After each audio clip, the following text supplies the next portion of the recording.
بادشاہ اور 12 شہزادیوں کی مکمل کہانی۔ راستے میں اسے ایک بڑھیا ملی۔ سپاہی نے بڑھیا کی مدد کی۔ بڑھیا نے بدلے میں اسے ایک پوشاک دی اور کہا کہ یہ پہن کر تم کسی کو نظر نہیں آؤ گے، اور یہ بھی بتایا کہ جو جوس شہزادیاں تمہیں دیں وہ مت پینا۔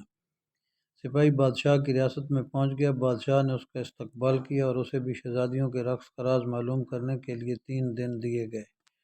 رات کو بڑی شہزادی اس کے لیے جوس لے کر آئی۔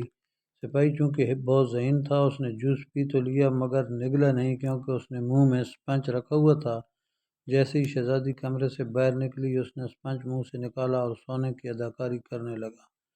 شہزادیاں اس کو سوتا دیکھ کر خوش ہوئیں اور رقص کرنے کے لیے تیار ہو گئیں۔ سب سے بڑی شہزادی نے اپنا پاؤں زور سے اپنے پلنگ پر مارا تو وہ زمین دوز ہو گیا، اور پھر ساری شہزادیاں اس خفیہ راستے سے نیچے اترنے لگیں۔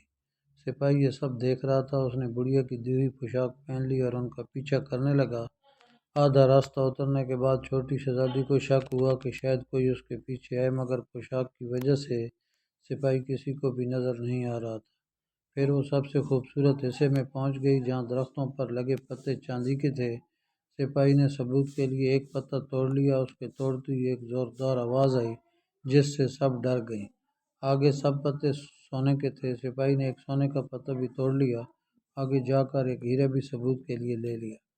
پھر شہزادیاں ایک جھیل کے کنارے پہنچ گئیں، جہاں 12 شہزادے ناؤ کے ساتھ ان کا انتظار کر رہے تھے۔ ہر ایک شہزادی ایک ایک شہزادے کے ساتھ بیٹھ گئی۔ سپاہی چھوٹی شہزادی کے ساتھ بیٹھا رہا اور سب جھیل کے دوسرے کنارے پہنچ گئے، جہاں ایک عالی شان قلعہ تھا اور وہاں ساز بج رہے تھے اور اس کی دھن پر سب شہزادیاں رقص کرنے لگیں۔ صبح 3 بجے تک یہ سب چلتا رہا، جب تک ان کے جوتوں میں چھید ہو گئے اور پھر سب واپس آ گئے۔ سپاہی بھی جلدی سے بھاگ کر اپنے کمرے میں جا کر سو گیا کہ کسی کو شک نہ ہو۔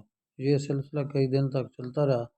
سپاہی ان کا تعاقب کرتا رہا اور ثبوت بھی لاتا رہا اور ان سے پہلے ہی آ کر سو بھی جاتا۔ یوں کسی کو شک بھی نہیں ہوا۔ جب فیصلے کی گھڑی آئی تو بادشاہ نے سپاہی کو بلایا۔ سپاہی نے کہا، عالی جاں، سبھی 12 شہزادیاں اپنے کمرے سے زمین دوز سرنگ سے جاتی ہیں، جہاں ایک قلعہ ہے۔ اس نے ثبوت بھی دکھائے۔ شہزادیوں نے یہ سب مان لیا۔ بادشاہ نے اس سپاہی کو خوب انعام سے نوازا اور پوچھا، میری کس بیٹی سے شادی کرنا چاہتے ہو؟ اس نے سب سے بڑی شہزادی کو پسند کیا اور پھر دونوں کی شادی دھوم دھام سے کر دی گئی۔ بادشاہ نے اعلان کیا کہ میری وفات کے بعد میرا داماد اس سلطنت کا بادشاہ ہوگا، اور پھر سبھی ہنسی خوشی رہنے لگے۔